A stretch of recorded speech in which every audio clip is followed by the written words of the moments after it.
Hi, Tesha. Hi, Jen. How's it going? It snowed again today. Why doesn't it stop snowing? I don't know, but you know that snow we had like a couple weeks ago? It was 55 centimeters. That was actually more snow than we had in July, January, February, and March combined last year. And we got it all in one day. We've And never then it gotten that snowed. much snow in one day since in the 12 years I've lived in Toronto. No, I think they said it like broke the record for January in like more than 20 years or something. Yeah. And then we got like 10 more.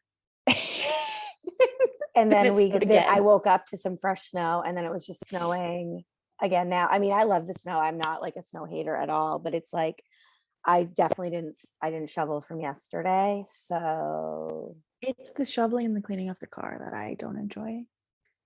my house, yeah, you don't get the sun that I do. My house is south facing, so as long as the sun is out, the car is typically easy to clean off, Mhm. which is nice. Yeah. I have a friend, whenever somebody complains about the heat, who always says, "Well, I didn't have to shovel the heat off my driveway this morning, so I'm fine with it." Good one, right? Oh my god, that's really funny. What are you up to this week? Absolutely nothing. Nothing. I'll tell you what I'm up to. We had a book club meeting. Yes, We we did. recorded tonight. I'm gonna have driveway drinks with a friend for her birthday tomorrow. Is it Maggie? It's Maggie. Maggie, yeah. And it's one of those things where like we had driveway drinks for her birthday last year, and you Yep. think like that's never gonna happen again. And then here we are a year later having Having driveway drinks driveway again. drinks. Like, ah. Yay, Anyways, Toronto. yeah. I'm trying to finish a book I've been reading called Of Women in Salt Okay. because I'm gonna start reading our next Competitive, book. which is yes, we have a book club, guys. The Now Up Book Club. If you're on our email list, it's always in there. If you follow us on Instagram or Facebook, we talk about it there. We do it via Zoom. We have had authors join us before.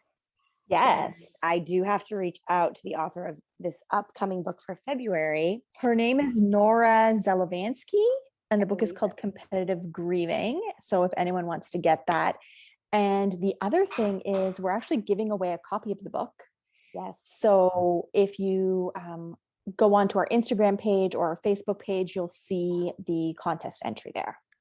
Yes. So, and you have to follow us in those places to be eligible to earn it. So, yeah, I've been podcast listening a lot. I mean, you gotta listen to Obviously, podcasts. but I listen to content that's extremely different than what we put out. I am currently obsessed right now with a dating podcast called You Up, and it is not targeted to anyone in my age group. It is definitely targeted to people that are like dating and like looking to get married. I think Mhm. it's hysterical. It's so freaking funny. I just binge watch a really stupid show called Hype House on Netflix that is also not Oh, is targeted that to like all my the age group. TikTokers living together? Yes, yes. I kind of was interested in that. I don't watch Go stuff for like it. that, but I kind of was interested in that. I do not feel like I'm a better human being for having watched it. How's that?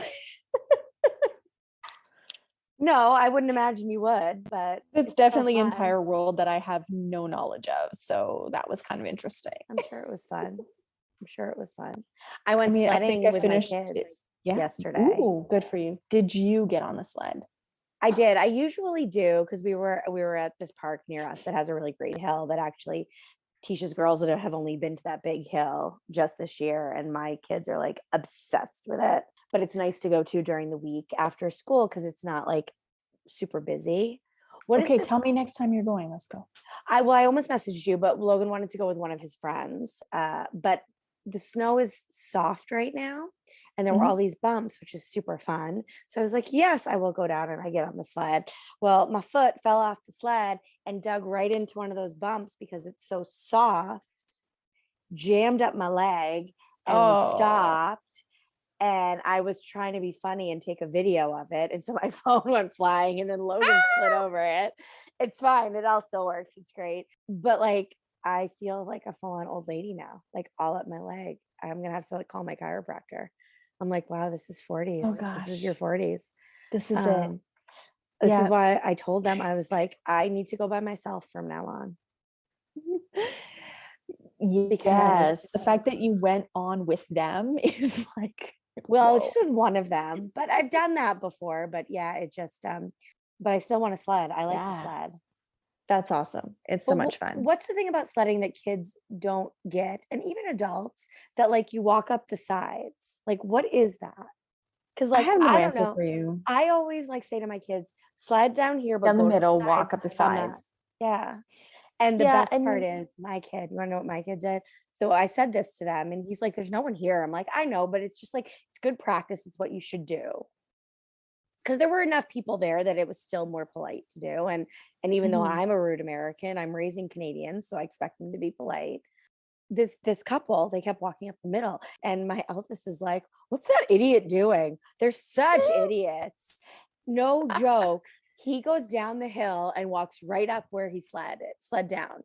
And I was like, "You were just calling people out for this and calling them idiots, by the way, and then you which was did it. not right at all. And then you did it. Like, who are you?" Amazing. You know what else is amazing? What? This episode that we have Yes. for our listeners. Yes, because we're talking to Morgan. And I've Yes. loved re-listening to it and editing it and remembering that conversation, because it was one of the ones that was so fun that we didn't record an opening for. And there is one on it because we did it at the end of our conversation.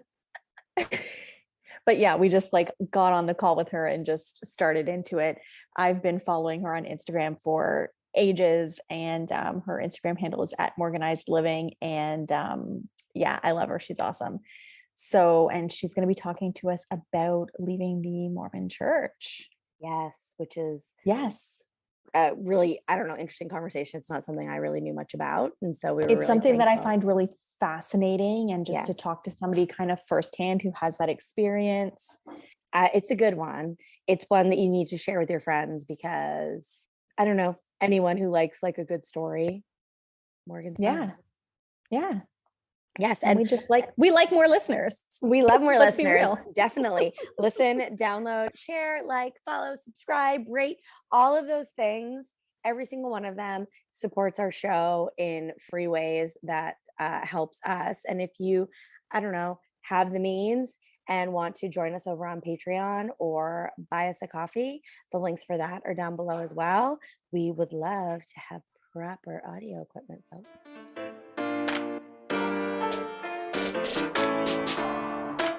Hi, I'm Jen, and welcome back to Now What?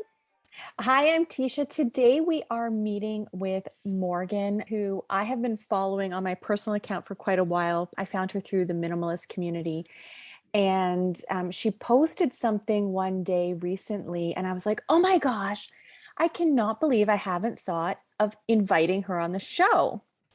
And so I invited her on the show, and she has said agreed. yes. And she said yes, which is like the most amazing feeling, by the way, I have to tell you.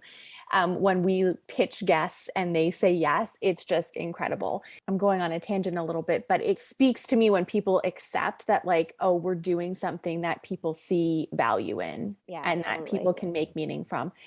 And so I invited Morgan on here because she talks about her questioning her faith that she grew up in, as well as growing up in a home with hoarding.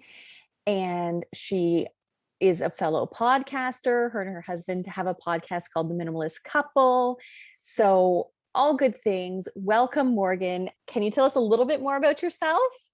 Did we miss anything? Did I miss anything? No, you did great. I like when you asked me to be on here, I was like, oh, my first interview on someone else's podcast. Oh, yeah, like, you were the first. so yeah, so it's like such an honor to be on someone else's podcast other than my own. So no, you did great. We have 3 daughters, and I'm a film student. I have no idea what I'm going to do with the degree, but I'm doing it for kind of a personal satisfaction, and we'll see. But I just Where love are you movies. film students? I used to work in film. No way. Yeah, that's what brought me to Toronto. Girlfriend, hook me up. No, I'm just going to my like community college. Yeah. Yeah. So thank you. I see you've been sharing in your Yes. stories, which is awesome. So Yeah. I'm like, oh, she has a pretty clear idea, I think, of what she wants to talk about. Yeah. I mean, I'm here to talk about anything, especially, Yeah. you know, growing up in a hoarding situation, deconstructing. I mean, I'm an open book. Is that, this is just my ignorance. Is that leaving Mhm. the church? Yes. Yeah. Okay. You know, I was talking to my grandma about that. And she was like, what's deconstruction? So I'm wondering if that's a Mormon term. It must be. Yeah. So maybe like faith crisis, faith journey. I don't know. It's all kind of the same deconstruction of the religion that I grew up in. So that must be a Mormon term because I would say it. My grandma would be like, I don't know what that is. So yeah, it's just breaking down your beliefs. Yeah. Yeah. I mean, you're deconstructing it. Yeah. It makes sense. And I could see that term applying to other faiths. I'd never heard the term before. Oh, interesting. Yeah. Okay. So I read your post that you just posted. I don't know if it was today or yesterday, kind of talking more Yeah. specifically about your reasonings. Yeah. And I was raised Catholic, not like super strict by any stretch, but we went to church and, you know, did the Mhm. sacraments and did the things. Yeah. But I also went to a very liberal all girls boarding school Wow. where we had girls from all over the world. Mhm. And so we were exposed to a lot of different religions. And it was like, I think sometime after I made my confirmation, I was like, yeah, I'm tapping out of this. Like, I'll Yeah. come with you, Mom. But Right. like, this is sexist AF. Mhm. And as you know, going to a very liberal girls' school, that didn't fly with me. Yeah. But a lot of like the things that you were saying, like as I grew to understand more, like Mhm. were just some similarities for sure. Yeah. Yeah. My mom was getting into the story. My mom was raised Catholic, and it was so strong that she actually wanted to become a nun. She like almost took that path Wow. of becoming a nun, and then it took a hard left turn, and she started working she's a nurse, and she started working in a like a little family owned clinic, and they were all Mormons. And she would bring her cup of coffee to her shift, and they would be like, what are you drinking? She would be judged for drinking coffee. And so she was like, what the heck? Why are you judging me for drinking coffee? And that's when she started to learn about the Mormon Church. Right. And have these discussions with the missionaries. And that's when she converted. Wow. So she was 41 when she converted. And I happened to be 8 years old at the time. And in the Mormon doctrine, you're 8 when you get baptized. And so I just happened to be 8 when she was being converted. And so they just baptized me too. No informed consent. I didn't know what I was getting into. And yeah, there's a lot of things in the church that's like, you do it because you're told. And you do it because everybody else is doing it. And so you don't want to look like an outcast. So you go along with it. And so it's this, this same mentality. Does that make sense? Like it's It all absolutely does. Everyone in the group is kind of thinking the same. And if you don't think right. the same, then you're an outcast. And I think as human Right. beings, there's like a natural desire to want to belong and to have community and to fit in. Exactly. So absolutely, that makes sense that you just kind of go with it because you want to fit in. You don't want to be the one who's right. You don't want to be the one that's different. Yeah. And it trickles down to what you're wearing. It trickles down to your political stances. It trickles down to, my mom was a single mom. So, I mean, I had divorced parents, and in the Mormon Church, and I mean, a lot of other religions, Catholic, you don't get a divorce. You're not single in a church. Yeah. And so it was very judgmental of, like, people in church would save seats. And my mom, they would say, oh no, you can't sit here because this is for our family. This is our family pew. So you can't sit here. You have to go sit over there. And so it was really hard for my mom to be like, I am the only one of the only single women here with a daughter, and she didn't feel that fellowship. And I saw that with my own eyes growing up. And so I was like, what kind of like, this isn't what Jesus taught. Jesus would be sitting with the single mom, you know? So it just trickles down to that.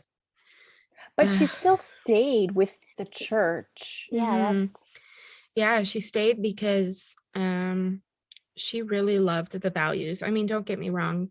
There are some things that I do like about the church. They're very much about, family and, family time and getting a higher education, getting to be debt free, those things.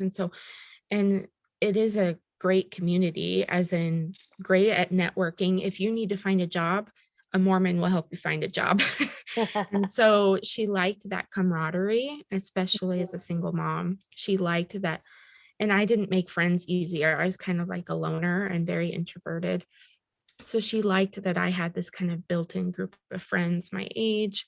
And I think that's why she stuck with the church. I don't think she honestly believed in the Book of Mormon or whatever they were teaching. I think she just liked the community aspect of it. Mm-hmm. And I don't know anything about your mom, but so many people they want to belong to a community, and that and organized religion provides that for people. Yeah, definitely, with the potlucks and the whatever and the and as long as the you're ladies group and right. And as long as you're acting in like a faith in the faith, Mm-hmm. you can't really be ostracized. You can't really be like cut out. Right. So.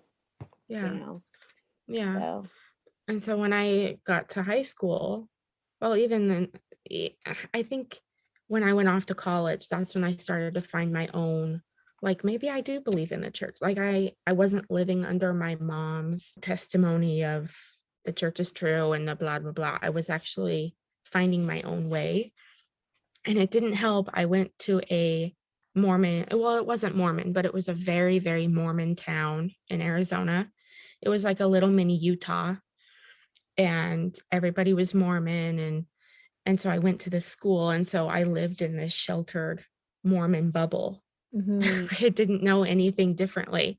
Right. All I knew was don't drink coffee. You go to church every Sunday. You participate in all the things. You don't swear. You don't show your shoulders or your knees. And so I was very sheltered. But as you said, when everyone around you is doing that, then that's what's normal. That's whatever. You don't know anything differently. Yeah. I wanted to ask, because your parents are divorced, your father's not Mormon. No. What his perspective was maybe on your mom and you joining the Mormon church. I don't know. I was 5 when they were divorced, and my dad was raised very Lutheran.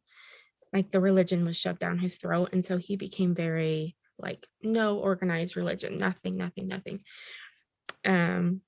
So I don't know what the dynamics were when I got baptized at 8. Mm-hmm. If he was, I think legally he had to sign off on something to have me baptized. Yeah, he probably did. And, I think he was fine with it. I should ask him about that now that, I've never really discussed that. But, but telling him that I was leaving the church, he was like, okay, that's fine. I don't like, he didn't care. He wasn't bothered by that. No. Mm-mm. And neither was my mom. My mom, she hasn't formally left, like you have to send in your resignation letter. She hasn't formally done that, but she's been away for 10 plus years. So when I told her, she's like, okay. She didn't Have really you care. officially, did you send in the letter? I actually got the form to do that this week. Yeah, I'm probably going to do it tomorrow. I have to have it notarized, and I'll be sending it to church headquarters this week, hopefully. That feels huge. Yeah, that's like huge. A big, like a kind of seemingly small act, but like very weighted. Yeah, I know. I was looking at because I printed them out, and I was looking at the papers, and it was written up by a lawyer. So it was very like big words and very, I don't have the word, but Formal. big. Yes. And I was like, oh my gosh, I'm really doing this. Oh my gosh. Like, because it tells you this erases all of your baptismal covenants. This erases everything. And I was like, oh my gosh, I was freaking out. But I knew deep down, I was like, this is the best choice for me. I can't, I just don't want to commit being a number to the church. I really don't. There's so many things. I mean, I said that in my Instagram post, but I was like, I just can't, be another number for them to brag about. And because at first I was like, I'm just going to stay and I'm going to be progressive and I'm going to be really nuanced and maybe make change for, policies. And it just got to be too hard. I was like, I just can't do this anymore. And the more I found out and the more I dug into the truth, I was like, it feels better to just, resign altogether. Yeah. So, what is that experience like to, I guess, start questioning what you've always believed, I guess? I know, I was actually, I've always had questions, like subtle questions, but it wasn't until 2020, when the world just went to crap.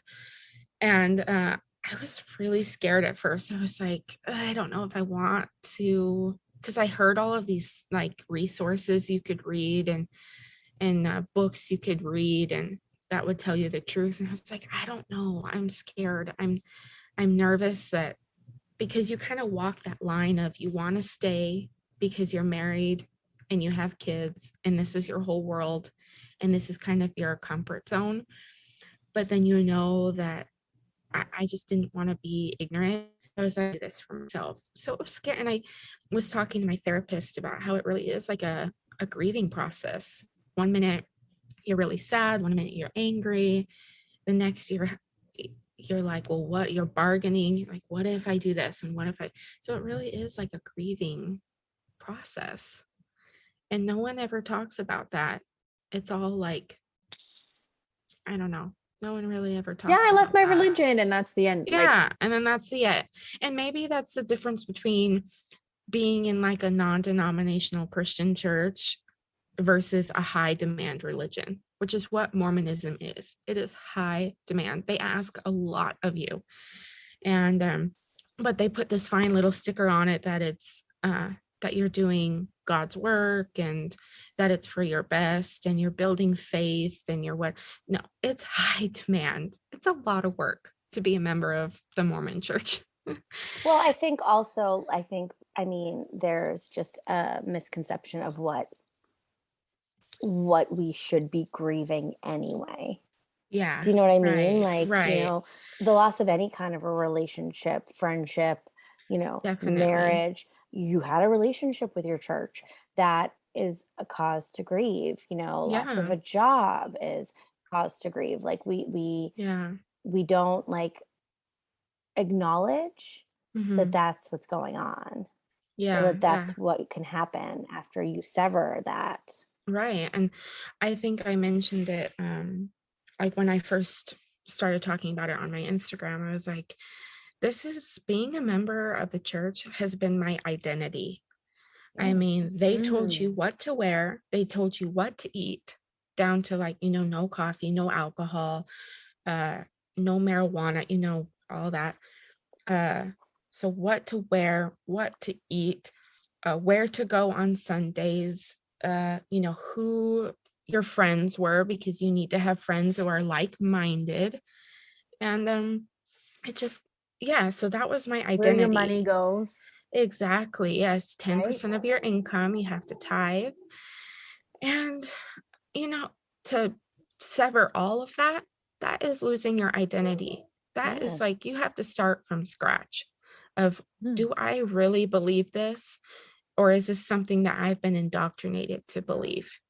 Is this really what I love? Or is this just what the herd was telling me to love, you know? Mhm. Yeah. So yeah, it was a total loss of 'Cause identity. And so go ahead.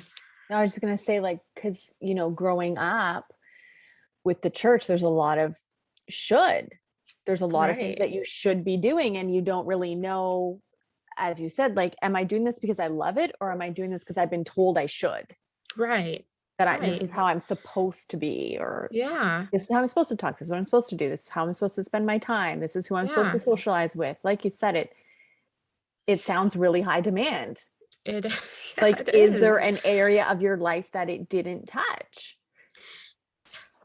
Not really. Not really. Yeah, not really. I mean, it came down to my friends. I remember in high school where I had this great friend. She was one of my best friends, but she was not a member of the church.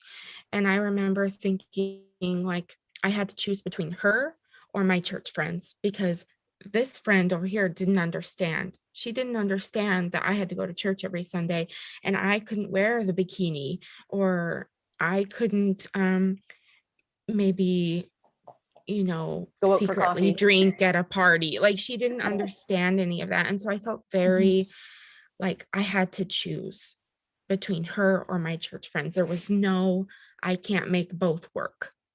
And I think that's one of the regrets I have, is that I loved that friend so much, and I'm s- I'm still friends with her on Facebook, but it's like it's different now. And I wish I should go and apologize for like what I did to her. And so yeah, it just touches every area of your life. It's yeah, so it's sad. What do you do on Sundays now? What don't I do? I do. I read All the my things you favorite. weren't allowed to. Yeah, I read my favorite books. It's hot right now, but I would love to hike. I'd spend time in nature, watch trashy TV. Yeah. Yeah, just like maybe go get a pedicure. I can do whatever I want. There's got to And be like such a sense of freedom in that. oh my gosh, so much freedom. It's so much freedom to me, but I still feel that it's a different spirit now. It's like the spirit of freedom, but I'm not this like vixen that's turned into this she devil, you know? You're not drinking. Yeah, I mean, I'm not like going out and plundering and doing all this stuff. I'm just doing it in a way that I'm You're taking things living. very slow. You're living more authentically you. Yes, I really am. Do you still have like a means of like worship, or have you figured that out yet? I don't know how recent this Yeah, all is. like, Typically when a fan, like, again, we are not of any faith here in our mhm, home. That was my rejection of Catholicism. yeah. But it tends to be really important to bring your children up a certain way, like within a faith. Do you Yeah. have a mean, like, how are you moving forward, Yeah, like with your kids I and stuff? know. Or are you That's still like the working that out? biggest. I think we take it day by day, but the one with me is I'm not looking for organized religion anymore. I'm done with that. It's just not something in my future. But I think I'm becoming more of a spiritual person. I think that there is something greater than us. I don't know what that is. I don't really like, I'm not looking for what that is, Right. but I think there is something, whether that's, the universe and deja vu, and I don't know. I joked with my husband that I'm going to become a Buddhist because they just seem so calm and so just like with this self-enlightenment. I just Hmm. really love that. Um, but as for our kids, I I don't know. I don't know yet. Yeah. And again, it's customary that you get baptized at 8. Well, my daughter is 6. And Mhm. so I have 2 years to figure that out. I don't Mhm. I don't know. Mhm. So, Your husband is Mormon? yes, yeah. Yes. He's very nuanced. He's very like there's a lot of things in the church that he doesn't agree with, but Mhm. he has his personal reasons for staying, and I respect that. I'm not, but he's not going around like, Christ compels you, and he's not doing that. And He's he very supports respectful. you, like. He's very, and I'm very, I like, I'm on this Facebook group with a bunch of other ex-Mormons, and there is story after story about women leaving and their husbands wanting a divorce, because it's like, you're either in the church or you divorce me. And I'm just so grateful. I got a lucky one. I really did. Like, from day one, he supported me, and he's like, okay, as long as you respect me for staying, I respect you for leaving. And I think as long as you have that foundation of respect and understanding, I think it works. Yeah. And lots of people are in marriages where they don't have the same faith, or one has a faith and one is atheist, or whichever. Yeah. So there's definitely proof that that can work. Yeah. I think Oh, what for sure. what makes it different is how high demand, as you said, Morgan, the religion is, and that you started in the same faith. Yes. I think that's a big difference than starting out with different faiths. Like my Catholic brother marrying his Jewish wife. Like, they were already of their own different. faiths. Right. And because of how intense and high demand the religion is, it's not surprising to me that for most couples or women that is their story. Yeah. I was just telling my husband that, like, we married for each other. We didn't marry for the church. Yes, we happened to be in this very high demand church, and we got married in this temple, and we did all of this covenanting and stuff, but we married for each other's humor. We married because we have things in common. We married because we actually like to be around each other, and not just for this commandment of marriage that the church teaches. Right. And so I think that is another thing that I obviously can't speak for other couples in the church, but that is the majority, because the church teaches you, get married, get married, get married. And then you're like, you feel this pressure. And it's actually funny, because if you're 25 and not married, you're an old maiden. You are an old maiden if you're not married by 25. I got married I was 20. I had just turned 20 when I got married. I was like, who gave me permission to be that young getting married? Like, I just blew my mind. I mean, I would have been an ancient maiden at 33 when I got married. Yeah, you might as well have been dead. I wouldn't have been able to, probably. I'd have to leave the church. You're just dead. Like, no way. So yeah, you're an old maiden if you're not married at 25, and if you don't have 2 kids by then, forget it. So wow. Yeah, crazy. That's a lot. Yeah. That's a lot of pressure. And like, when you're being, fed it like all the time. Yeah. And you're seeing, especially when I went off to school, I was seeing people getting engaged after engagement after engagement. I was like, oh my gosh, this is insane. And I actually went with the thought of, okay, I'm going to go get married. I'm going to college and I'm going to get married. Like, there was no other, I might get a degree, but I'm going to get married. There was no other, I could not come home without getting married, I told myself. There was no other option. In the 21st century, like like, this is what you expect, like, in the rest of society from like the 50s or the 60s, like, so long ago. And I know a little bit about the Mormon religion, but I don't think I realized that it was that intense in that way. Yeah. I mean, I have friends who are like, my best friend she's 20, almost 28, and not married. And she loves her life. She has a career, she has a house, she has friends and family, and she's not, she dates around, but she gets judged for it. And I'm like, no, you live your life, girlfriend. You figure out what you love to do. And there are a lot of things I wish I had done before getting married and having kids. And so I tell her all the time, like, you're in the best position. You're just free and you can do whatever you want. You don't have to answer to anybody. Just go. And so the pressure from her family must be yeah, she's living her life and I'm proud of her.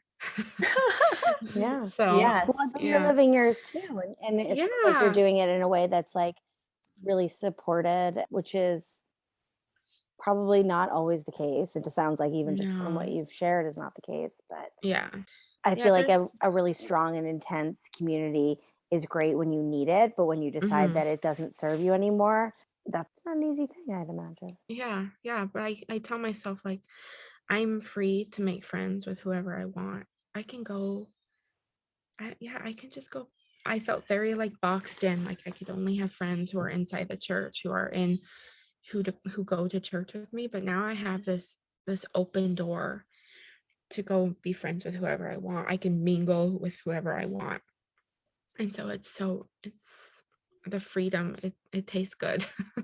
I It tastes bet. really good. So Yeah, I like yeah. that. I like that expression. And I have been following you on Instagram for quite some time because I found you sort of through the minimalist community. Yeah. And you're sort of, you're known for like your tap to tidies and your cleaning videos. And Yeah.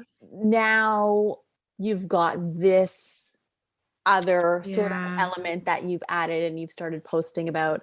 And I'm just wondering because I think you have like 14,000 followers or something on Instagram. Like, what has the feedback been from that community? Yeah, from my minimalist community. Yeah, I was a little nervous because I was like, I'm this influencer, so I have to stay in again another box, kind of like boxed in. But I think that, I've talked straight minimalism and cleaning and organizing for several years now. And so I've built this community, but they've also become my friends. And so when they become friends who actually want to hear more than what you have been saying for a couple years, they want to hear more, and they become followers, and then they become friends. And so I was nervous to share this new thing, and but the amount of love and support I've felt has been overwhelming, because they're like, I came for the minimalism and I'm staying for the faith journey, and so that Ah, means so interesting. much to That's me. great. Yeah. Yeah. And there are some people who are like, I don't really care for what you talk about religion, but I still support you anyway. And it's like, what kind of world would that be if we always had that mentality of like, I don't necessarily agree with you, but I still love and support you. And I think the world would be, I know it sounds kind of cheesy, but like, I think we really need that right now. No, And I think we do. I think what's hard though, like you come off as a very like kind and calm person, and Mhm. I think it's because at least in the US, the rhetoric around everything is very like in your face and It aggressive. is. It And how is. can it's hard to leave room for somebody to be Mhm. like, well, I don't agree with you, but I still love you, when you're like Yeah. attacking me with it, Right. you know? Right. I know. Because you automatically get your back up, right? Yeah, So you built this defense. yeah, it's like I don't Yeah. want to hear that. Like, you're clearly telling me you don't like me because I don't agree with that. So Yeah. how am I supposed to find the space to True. Yeah. accept you for that, Right. And I have, I have a lot to work on with that, because when it, you know, when it was 2020 and it was so intense with the election and COVID and all of these things, it was very easy to be like, screw you. I don't like what you have to say. And I can't believe you're like saying this and this. And I can't believe you're acting like that.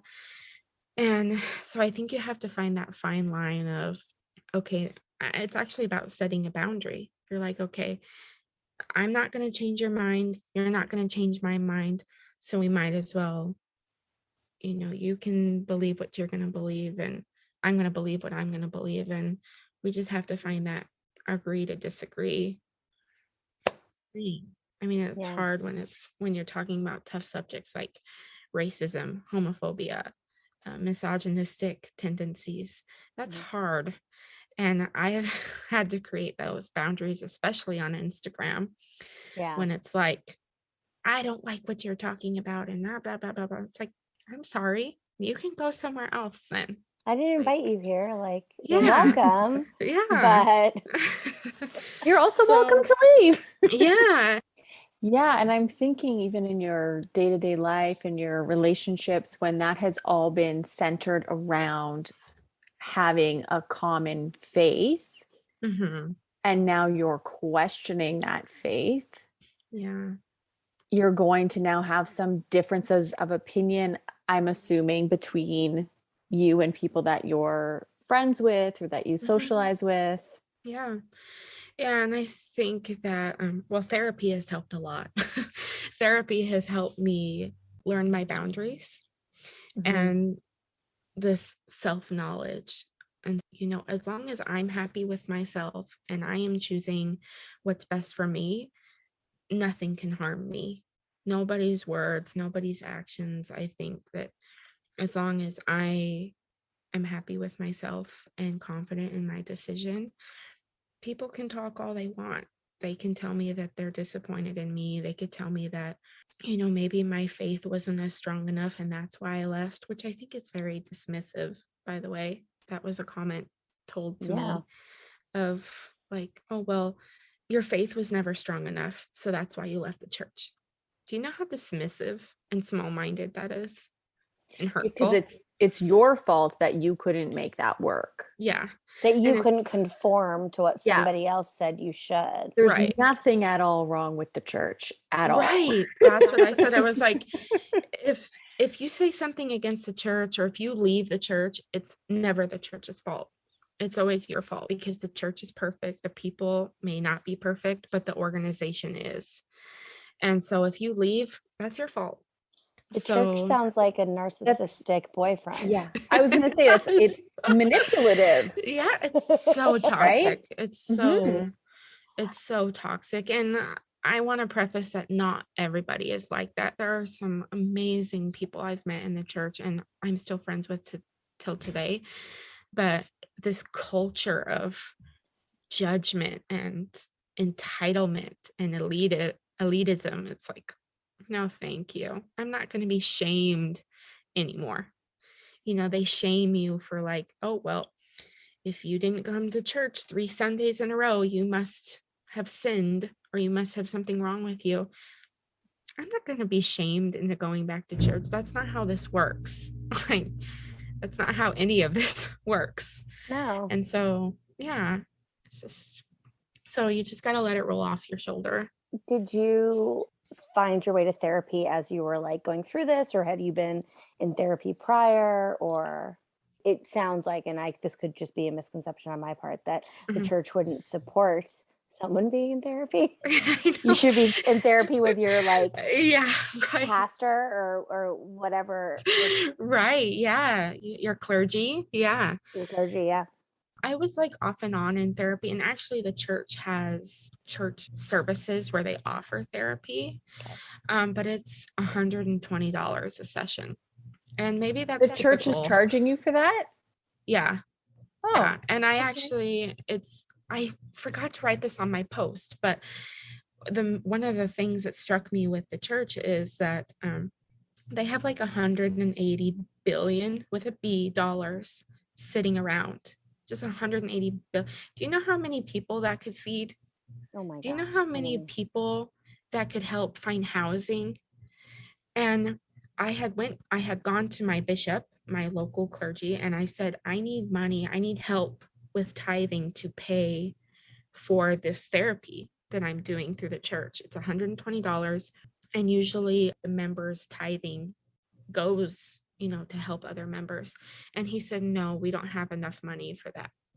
I was like, there's 180. But they report publicly how much they have to report publicly how much they have. Yeah. And every member here is giving 10% of their income, but you can't give me $120. Yeah. I mean, they have like a grocery store for like members. Like if you need help with your groceries, you can go to this storehouse, they call it. But you have to get approval. You have to show like your income. You have to kind of be, I shouldn't say worthy, but you have to prove you deserve it. Right. And, members help out, if you need a meal here or there, and, they come together and they do help out. But the fact that they had $180 billion and they can't help me with mental health service, I was like, well, because that was a case speechless. of actually like giving money, as Yeah, opposed to this storehouse where you're not actually giving someone money, where right, providing meals, you're not actually taking money out of your right, coffers. exactly, It exactly. just seems to me that But like it's I was against like anything that would be that Jesus would do. Going back Yeah, to what you were saying, I was just shocked that they were charging you at all, because to get some counseling from your clergy members, like that seems like a service that they should just provide. yeah, and I don't know how I think they're actually like licensed therapists that Okay. are do this, and so I can assume that I think they're pretty much paid by the church. But Okay, it's so it like wasn't if just your clergyman that was giving you the right, counseling. but if you're Okay. paid by the church, shouldn't this be free?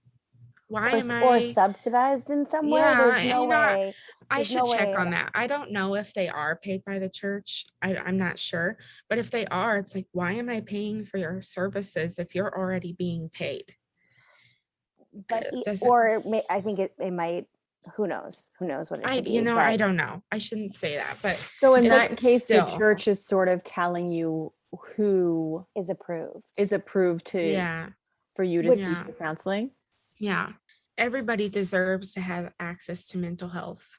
Who, and this is maybe stigmatizing, but it's like, who needs mental health services the most? Usually poor women, people of color, people who, pick one, the minorities, and they usually need help the most. and And don't it's like have the they're means to pay right, for it. and they're living paycheck to paycheck, but no, I need to shovel out $120 a session when you have $180 billion. Mhm. Billion. So it's like, doesn't make any sense to me. Yeah. But it's those marginalized groups that need it the most, who don't have access to that, Yeah, who then just continue to be more marginalized yeah, Mhm. yeah. because they can't get it. The church is everywhere in different countries. And look at like Africa, they're asking people to pay 10% of their income. They tell you, okay, well, if you put in your tithing and not money for a meal, you will have more faith and blessings. What the heck? You're So telling if you're members, starving, yeah, you're better off in the eyes of yeah. God. As long as you're doing 10%, you're gonna get blessings. That is messed up. It's just the tip of the iceberg. And they have real estate investments. They built a mall with tithing money. They built a mall up in Utah. It's like, for what? Mhm. I don't know. Because you post fairly openly about having like suffered from OCD and anxiety. Mm. Does the church like recognize that? Is that something that you're allowed to talk about openly? Yeah, I mean, I think anxiety and any sort of mental illness, anxiety, OCD, is still very taboo. I don't think people talk about it enough, and especially in a religious setting, because it's like, oh, well, just pray and God will take care of it. Mhm. Just pray and have faith. And so I think that's really damaging. And so, no, I didn't really talk about it a lot because it was so like hush hush. And if you have anxiety, it's just a faith builder. Like, no, I need my meds.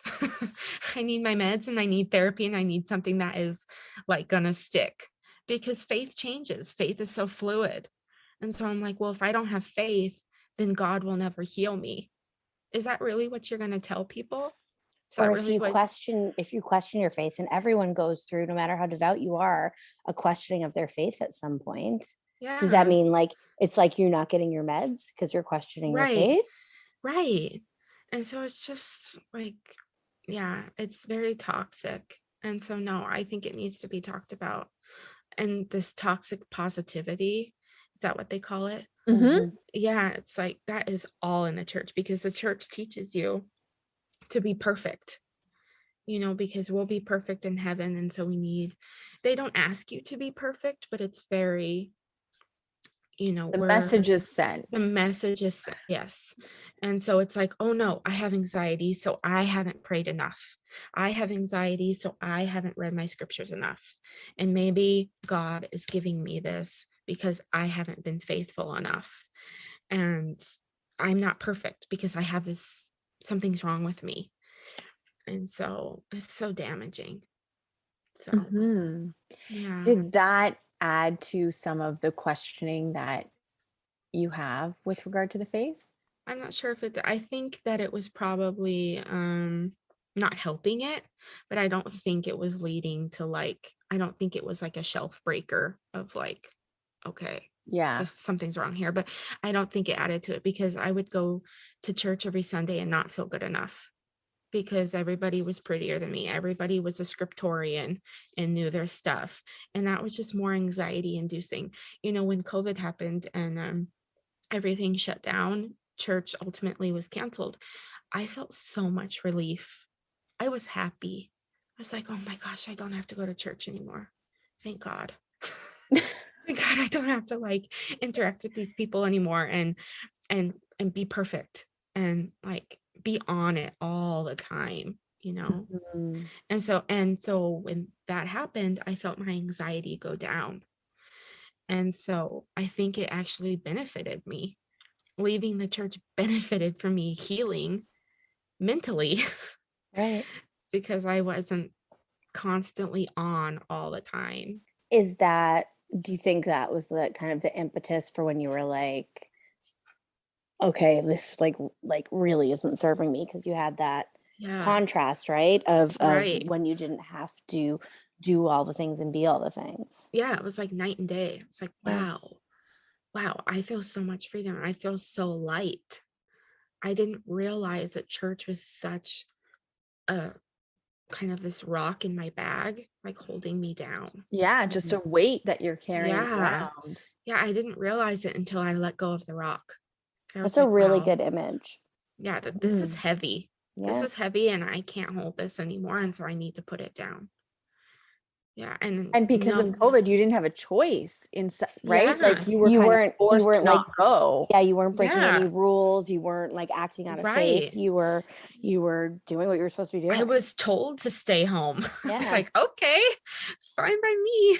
I was so happy. And so I feel like you don't really know how heavy something is until you put it down. And you're like, Mhm. wow, I don't need that anymore.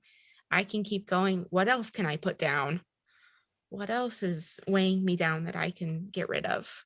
Mhm. Oh, And I think there are a lot of circumstances in life, not just with religion, but like where we're carrying around this weight and we don't realize that it's weighing us down until we have something happens and we have to put it down, or we have an opportunity to put it down. We're like, oh, I didn't yeah. realize how much that was weighing on me. I'm learning from Glennon Doyle. I'm reading her book. Yeah, you're reading Untamed. Untamed. Yes. Great Mind book. blown. Mind blown about how she talks about how she thought that if she had emotions, her emotions would literally kill her. But it's actually not the case. Is that when you sit with your emotions, they're like waves. And if you can just like ride out the wave and deal with it head on, it'll pass. And I just like that blew my mind. I was like, oh, I can sit with my anger and not be angry the rest of my life. I can just be angry for 10 minutes and then move on and do the dishes. My And my so, son's therapist is really great, and like one of the first things she said, and I reference it often, is our emotions are like the weather. They're always changing. It's never going to rain all the time, yeah, and it can be raining and sunny at the same time too. So it I kind of love that. embraces the duality of that you can be feeling two things at the same time. I love that so much. It's so true.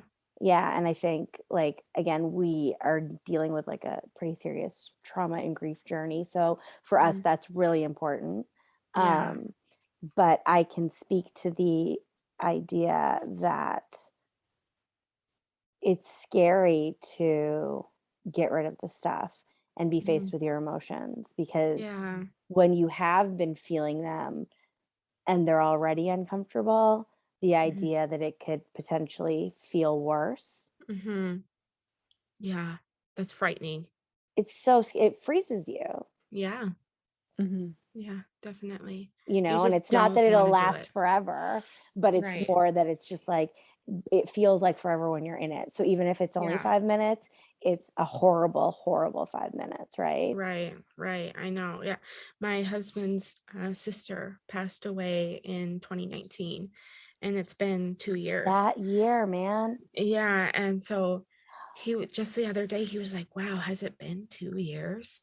It feels like just yesterday, but it feels like forever ago. And I don't think those things are mutually exclusive. It can feel, there's that and. It can Mhm. feel a long time ago, and it feels like it just happened. Yeah. And that's, just how emotions are. You can feel angry, and yeah, just like you said, like it can be sunny and raining at the same time. Mhm. So yeah, I love that. I love that. We're all analogy. about these visuals today. I know, it's Yeah, I good. love The a good rock and visual. the Yeah, rock in and the the- backpack is like my Yeah. favorite. I feel like my kids will really understand that one. Yeah, and that's what I like when you were talking about the weather, because you were saying it was your kid's therapist, and like that's such a great thing that it's so easy that children can understand it, but also even just for adults to be able to visualize those things, like your emotions Yeah. are like the weather, and Mhm. it might rain for a little while and it will stop raining, Yeah, Yeah. right? it's not forever. And it could be rainy and sunny at the same time, or rainy then sunny in the same day. It might rain for 2 days straight and then be sunny. Like, Yeah, right. and It's just feelings always changing. can be the same way. Yeah. Mhm. Yeah. And then Yeah. it also goes back to this idea too that we prioritize happiness above all else. Mhm. So you're When supposed to be happy all the time. Yeah.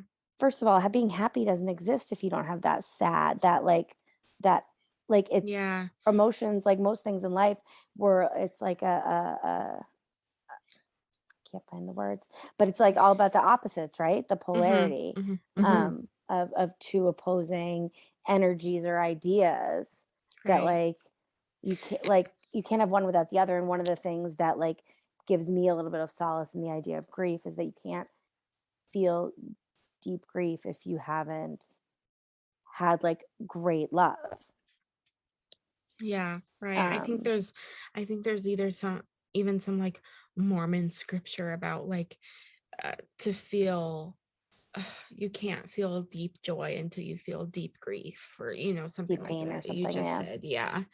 Yeah, so This has been such a great conversation. And Yeah, thank you for sharing like so much and so like openly. I feel Yeah. like they're topics that I don't know, I mean everything we talk about is sensitive to someone and makes them feel Yeah. vulnerable, but I feel like especially when you're talking about things like leaving your faith and just again, especially what I know from the Mormon faith is like it's very like nebulous and kind of like Mhm. I don't know. I've never I've never had a conversation with somebody so like Yeah. openly about it, which has been really for me. Yeah. because we're not Mormon, so they're not allowed to be friends with us.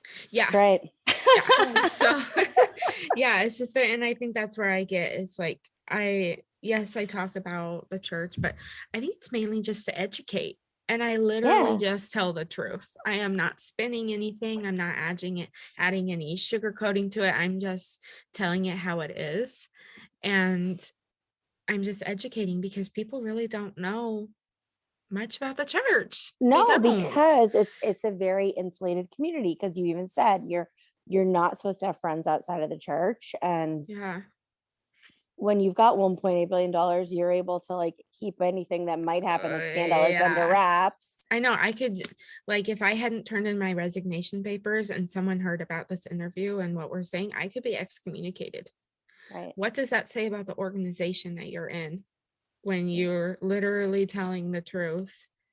Well, and So, you're sharing your own experience. yeah, and that's what I'm dealing with like friends and family members of like, you can say whatever you want, but at the end of the day, you don't know anything about me and what goes on behind closed doors.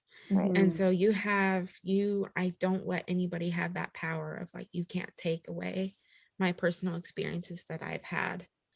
and I'm just not going to let you have that power over me. That's why I left in the first place, because so many people had so much power over me. Right. I'm like, forget that. No more. What does it mean? I know we're trying to wrap this up, but what does it mean that you can be excommunicated? What happens if you're excommunicated? Yeah, so you usually have like a disciplinary council.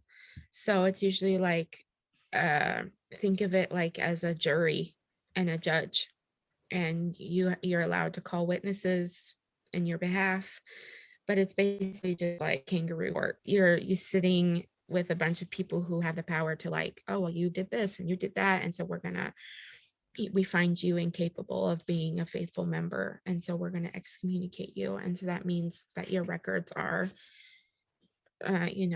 erased, and if you ever wanted to come back, you have to be rebaptized. You have to wait a year to be rebaptized. Pretty much all of your And you couldn't existence is kind of attend any wiped. services in that time.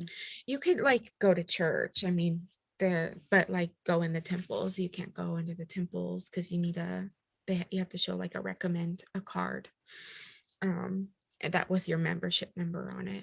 I mean, you could go into a church and attend a service, but if they know you've been excommunicated, all eyes are on you.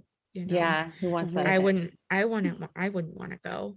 And so in my angry stage, I was like, let them excommunicate me.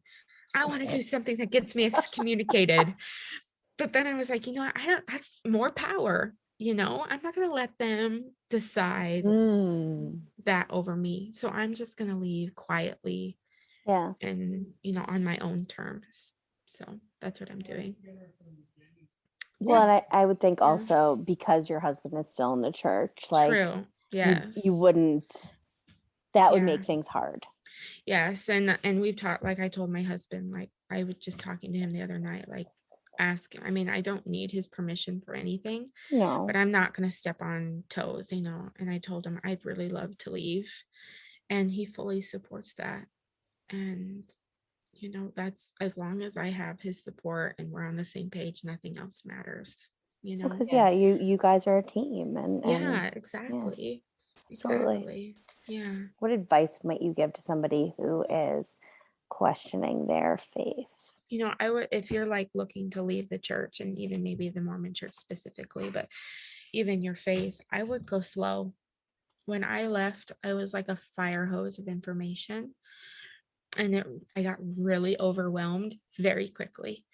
So I would go slow. I would turn to people that love you unconditionally, not this fake unconditional crap of like, I love you, but whatever. None of that. You need someone who is in your corner, who loves you no matter what you do, and will respect you, and who you feel safe with. So that you have that person, if you have something that is on your mind or your heart, that person is a safe person, right, who you can turn to. No questions asked, no judgment. I'm here for you. I think everybody needs, that person in their life. Absolutely. And when I was questioning the church, I clung to all of these other women who were leaving, and I just loved them. And I found so much inspiration and love and support from them. And I want to be that for somebody else. If you stumble across my Instagram and you see that I'm an ex-Mormon, I want you to know that I'm a safe place if you have those questions. And you can know that my inbox is always open. If you feel like you have questions and you don't know where to turn, I can be that person for you, because I had those people for me, and it made it easier to leave because I had those people in my corner. Yeah, so, people who have kind of walked through the fire of it. Yeah, and done exactly. it. Yeah, exactly. And now that I'm still kind of on fire, but it's calming down, I can be that person for somebody else. Right. Yeah. So yeah, but I would say go slow and have somebody in your corner. Yeah. And nobody can take anything from you. You know what's best for you and your family. And you just gotta trust and be confident in what you're doing. Yeah. So, It's great advice. Just trust yourself, right? Yeah. I mean, I think in all parts of life. And everything. Yeah. And everything. Yeah. Your health, your physical safety, your, everything. Absolutely. That's Thank amazing. you. Thank you so much for agreeing to be on the show. I had so much fun. Thanks for listening to Now What. If you've enjoyed this episode, leave us a review. Your ratings and reviews help more people like you find our podcast. Don't forget to subscribe and share this episode with someone you think would love it. Until next time, remember, your hard times are the chance to write another chapter.